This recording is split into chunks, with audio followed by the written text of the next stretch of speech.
टीनू ने फैसला किया, अब रोज सुबह जल्दी उठना है। इसलिए वह गया दुकान पर और खरीदी एक सुपर तेज आवाज वाली अलार्म घड़ी। घर आकर टीनू ने बड़े ध्यान से सुबह 6 बजे का अलार्म सेट किया। आज तो वह बहुत गर्व महसूस कर रहा था।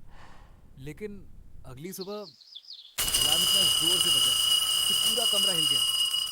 नींद में ही टीनू ने हाथ बढ़ाया और अलार्म बंद कर दिया। वाह, अलार्म तो बिल्कुल सही काम कर रहा है। और यह कहकर टीनू ने कंबल ओढ़ा और फिर से सो गया।